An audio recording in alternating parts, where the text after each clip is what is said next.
Bentuknya memang sederhana, tapi di negara asalnya, kudapan ini sangat bernilai loh. Saking berharganya sampai dibuatkan museum dan lagu.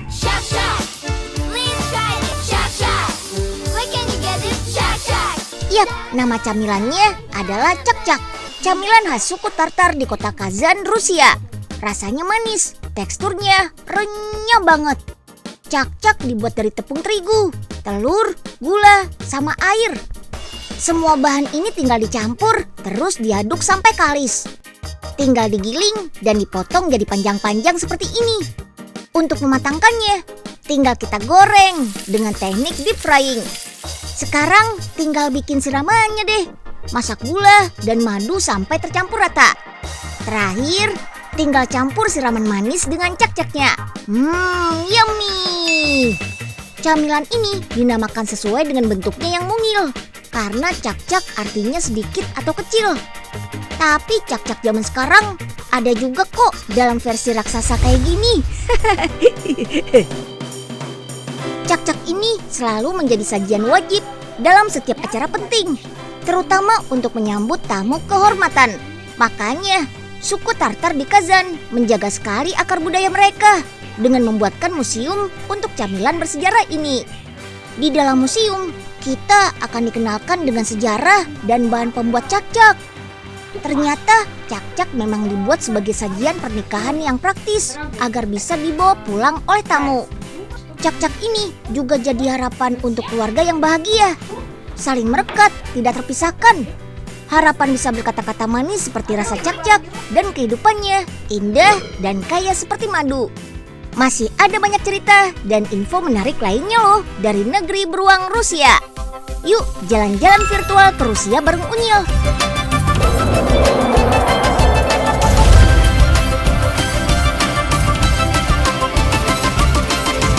Si Unyil, yuk kita kemon. Selamat datang di stasiun kereta bawah tanah terindah di dunia. Transportasi metro kayak gini bisa kita temukan di beberapa kota di Rusia, kayak Saint Petersburg dan Sochi. Tapi metro di Moskow ini nih yang paling terkenal sibuk alias rame. Metro di Moskow dipakai pertama kali tahun 1935. Ya, sekitar 85 tahun lalu. Tadinya metro cuma punya panjang rel 11 km dari 13 stasiun. Kalau sekarang sih jaraknya 360-an kilometer dengan 28 stasiun. Infonya nih, metro di Moskow ini masuk dalam daftar stasiun metro terpanjang di dunia loh. Keren kan? Stasiun metro Rusia juga disebut-sebut sebagai stasiun metro paling indah di dunia. Tuh, lihat aja, stasiunnya penuh dengan karya seni kayak gini. Teman-teman, karena namanya kereta bawah tanah, stasiun metro ini dibangun di dalam tanah. Yang paling dalam itu 84 meter digalinya. Lebih dari setengah tinggi Monas. Wah, dalam banget kan? Saking dalamnya stasiun, kita harus melewati tangga yang panjangnya puluhan meter. Bahkan katanya nih, ada stasiun yang butuh waktu sampai 2 menit untuk mencapainya. Wah, seru ya. Dari satu stasiun ke stasiun lain cuma butuh waktu sekitar 5 menit saja. Malah beberapa ada yang kurang dari 5 menit juga. Dan keretanya selalu tepat waktu dan akan datang setiap 30 detik. Wah, pantas ya orang Rusia memilih metro sebagai alat transportasinya. Setiap harinya ada 9 juta orang yang pakai metro di sini. Nah, kalau mau naik, siapkan uang 55 rubel. Sekitar 12 ribuan rupiah. Tapi kalau mau hemat, ya beli tiket tanpa batas, bisa sampai 4 hari. Harganya sekitar 500 rubel atau 100 ribuan. Enaknya kita bisa pakai sepuasnya, kemana saja.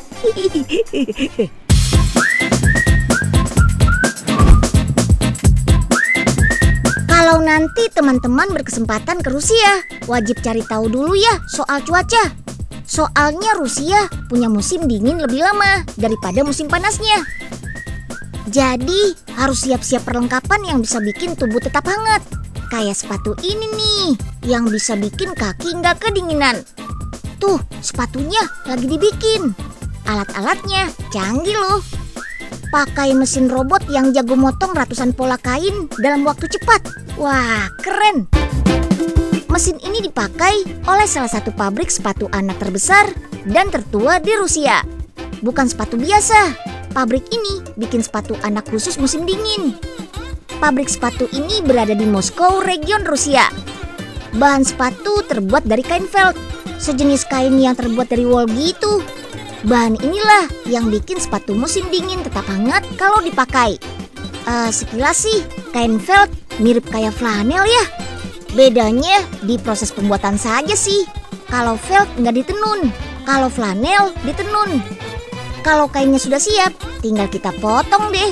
Karena dalam sehari bisa ribuan sepatu dibikin. Motongnya harus cepat, pakai mesin potong laser ini nih.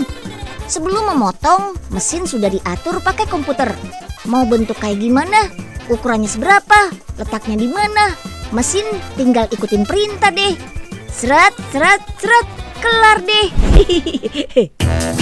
Biar pola yang dihasilkan lebih banyak, kain-kainnya juga dipotong dengan cara seperti ini. Pakai mesin tapi tetap butuh bantuan orang sebagai operator atau penggerak. Nama kerennya semi otomatis. Semua pekerjaan kan harus dilakukan dengan hati-hati. Salah sedikit bisa kena tangan. Ih, serem. Oke deh, sekarang kita lihat proses pembuatan sepatunya yuk. Sepatu itu kan ada bagian upper sama sole. Di sini kedua bagian itu dibuat. Tapi bagian solnya kebanyakan terbuat dari karet yang sudah jadi. Untuk menyatukan kedua bagian itu harus dikikis dulu bagian bawah uppernya, biar nanti lemnya merekat kuat. Pabrik ini punya sekitar 2000-an model sepatu yang kebanyakan boots. Seperti yang Unil bilang tadi, di sini kan bikin sepatu musim dingin. Nah, sepatu dengan jenis boot sudah paling cocok. Pertama, karena ukuran tingginya bisa sampai betis. Jadi bisa melindungi kaki dari dingin dan air. Kedua, bahannya bisa bikin hangat kaki. Wah, sepatunya sudah mau jadi tuh. Tinggal dilem dan dipanaskan biar kering. Jangan lupa ditekan pakai mesin khusus ya, biar makin menempel dan awet deh. Apa aja sih keistimewaan sepatu ini? Pabrik ini berkiblat pada Italia sebagai negara fashion. Jadi gaya dan model sepatunya tetap tren di masa kini gitu. Terus karena kebanyakan bikin sepatu khusus anak-anak, bahan yang dipakai itu natural alias aman untuk kaki anak. Terus nih bahannya tahan air. Jadi gak cuma menghangatkan kaki, kalau kena salju dan air tetap aman. Untuk mempertahankan kualitas, pabrik ini selalu rutin memanggil anak-anak dan remaja untuk mencoba sepatu yang sudah selesai dibuat. Dari mereka, semua masukan dan pendapat tentang sepatu ditampung untuk perbaikan. Gak cuma di Rusia saja, pabrik ini menjual sepatunya sampai ke Jerman, Yunani, Korea, Amerika, Ukraina, dan masih banyak lagi. Harga sepatu boots ini mulai dari 300 rubel atau sekitar 70 ribuan. Tapi tetap saja nggak bisa dipakai di Indonesia. Kan suhunya beda. Indonesia punya iklim tropis yang rata-rata panas dan hangat. Yuk kita kemon. Nyil, nyil, nyil. Lucu banget itu, banyak kucingnya. Nah Mel, kita sudah sampai nih di kafe kucing. Yang Unyil ceritain itu loh Mel. Oh, di sini tempatnya. Iya Mel. Ayo Nyil, kita masuk. Lanjut explore kota Moskow yuk. Sekarang kita mampir ke Koto Cafe. Kot dalam bahasa Rusia artinya adalah kucing. Jadi di kafe ini kita bisa nongkrong sembari ditemani kucing-kucing cantik asli Rusia.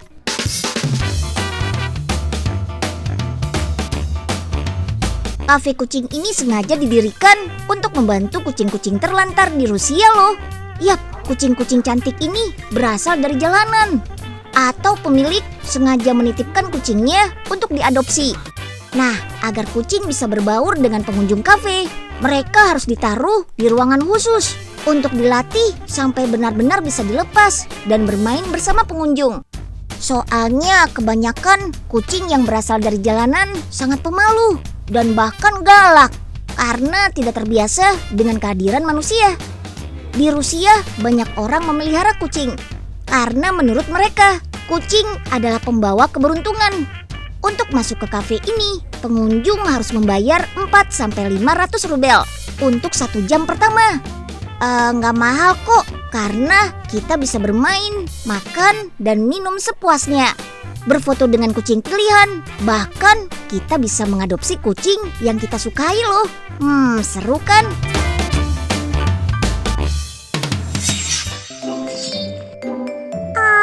Nyil, akhirnya bisa juga Melanie main sama kucing. Nyil, ini jenis kucing apaan ya? Kalau dilihat dan diterawang, ini kayaknya jenis bobtail kurial, Mel. Jenis kucing apaan tuh? Kucing ini tuh salah satu jenis yang terkenal di Rusia. Kalau di rumah atau di ruangan gini, kucing ini memang kalem, Mel. Tapi kalau dilepas di alam bebas, wah, kucing ini bisa kayak kucing liar gitu kelakuannya. Oh gitu ya Nyil. Iya. Cling! Sekarang kita pindah yuk ke kota Nizhny Novgorod. Jalan-jalan sambil belajar. Kota ini dibangun sekitar 800 tahun lalu loh.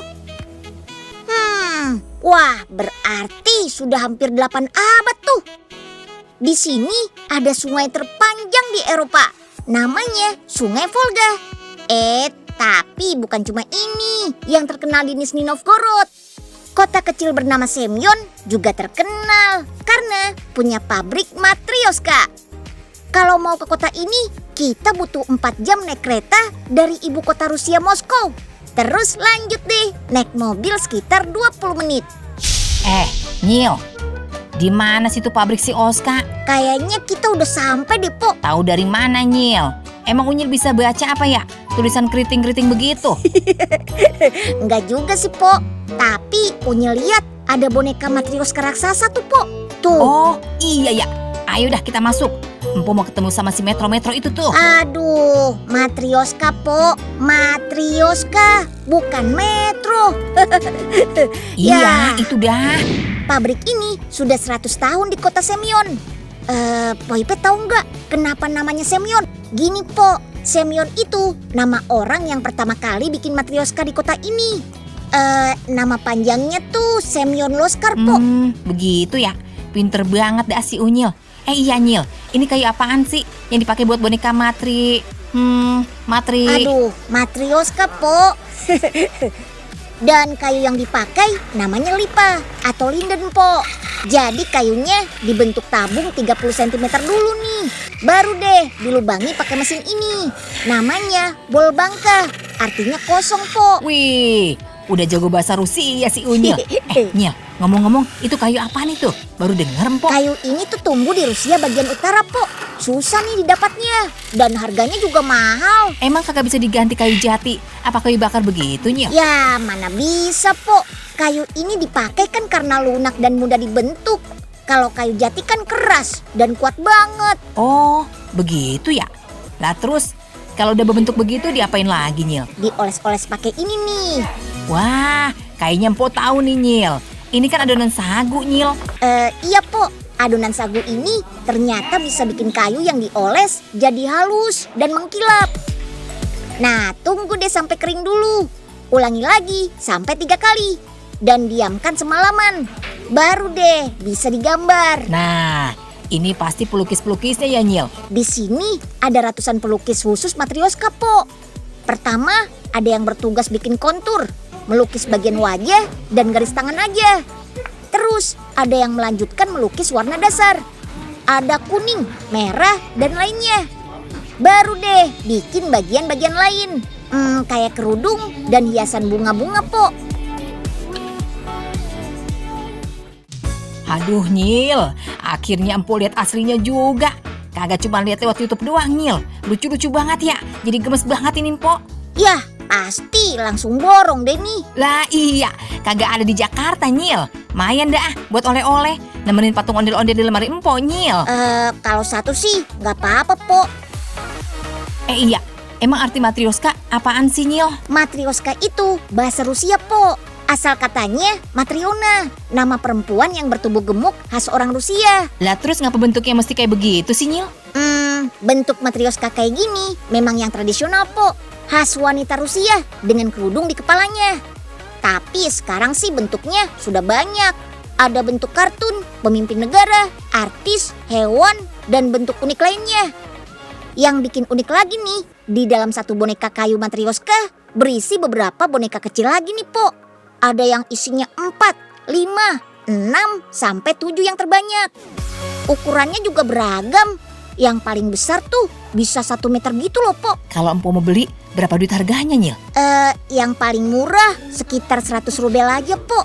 Itu kira-kira Rp25.000. Nah, pas banget nih, Nyil. Empo dibawa ke tempat ikan. Lah udah lama banget empo kagak masak gabus pucung. Gabus pucung, Po. Ye, mana ada ikan gabus di sini? Lah, emang ikan apaan di mari, Nyil? Katanya sih ini ikan sturgeon, Po. Ya elah, ngomongnya aja empo kagak bisa, Nyil. Ikan apaan sih? Ya udah, ayo deh Unyil tunjukin. Ikut Unyil yuk ke daerah Kadui, Serepovets, Rusia. Tinggal naik kereta sekitar 2 jam dari Moskow kok. Di sana ada lokasi budidaya ikan dan kaviar terbesar di Rusia. Budidaya ikan sturgeon ini sudah ada sejak 40 tahun lalu. Pengelola kolam-kolam ini merupakan yang pertama dan terbesar di Rusia untuk budidaya ikan sturgeon dan produksi kaviar. Kolamnya besar banget ya. Di sini ada 80 kolam ikan yang dalamnya 3 meter. Di kolam inilah ikan sturgeon dibudidaya. Ikan ini termasuk langka loh. Dari yang Unyil baca, ikan ini sudah ada di bumi sejak 200 juta tahun lalu. Ikan ini hidup di daerah yang suhunya sedang sampai dingin. Kira-kira sekitar 16-an derajat Celcius. Nah, di Rusia ini salah satunya. Kalau di Indonesia nggak bakal bisa hidup. Pertama, karena suhu di negara tropis lebih hangat. Kedua, karena ikan ini harus benar-benar hidup di udara yang bebas polusi. Udaranya harus segar terus. Ikan sturgeon bisa dipanen kalau usianya sekitar 1 tahunan. Ikan ini dipanen untuk diambil telurnya, yaitu kaviar yang tadi kita cobain. Ikan sturgeon dewasa ukurannya bisa besar banget loh, bisa sampai 120 kg. Sekarang kita lihat cara mengambil kaviarnya dulu nih. Di sini punya cara unik untuk mengambil kaviarnya. Kalau di negara lain, ikan sturgeonnya dibunuh dan dibelah perutnya. Nah, kalau di sini, kaviarnya diambil dengan cara diurut. Perut ikan ditekan perlahan, terus kaviarnya diambil pakai alat khusus. Bisa dibilang sih, separuh berat badan ikan sturgeon ini adalah kaviar. Satu ikan bisa menghasilkan lebih dari 15 kg kaviar. Gak selamanya ikan sturgeon ini bisa bertelur. Katanya cuma bisa sampai 15-an tahun saja sejak pertama bertelur. Kaviar dijual dalam bentuk kemasan. Di sini macam-macam jenisnya. Ada kaviar yang standar, menengah, sampai yang paling mahal. Mahal murahnya kaviar tergantung dari berapa ikan kaviar dihasilkan. Warna kaviar ada yang hitam pekat, kecoklatan, dan keabu-abuan. Terus sama ukuran kaviar deh. Ada yang 1,5 sampai 3 mm. Kemasan gelas kaca ada ukuran dari 20-an gram sampai 500 gram. Unyil kasih tahu harganya ya. Satu gelas kaca kecil ini harganya mulai 1 jutaan. Wih.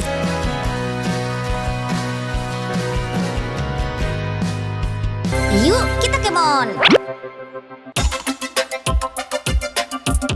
Yuhu, ini dia akhir perjalanan virtual kita keliling negeri beruang merah Rusia. Nah, gimana? Seru kan? Unyil doain saat pandemi berakhir, teman-teman bisa langsung terbang menuju Rusia dan mendatangi tempat-tempat yang kita bahas tadi. Amin. Kalau sekarang sih, jangan lupa untuk selalu menjaga jarak dan menjauhi kerumunan. untuk menghentikan laju pandemi di negara kita tercinta. Oke? Ayo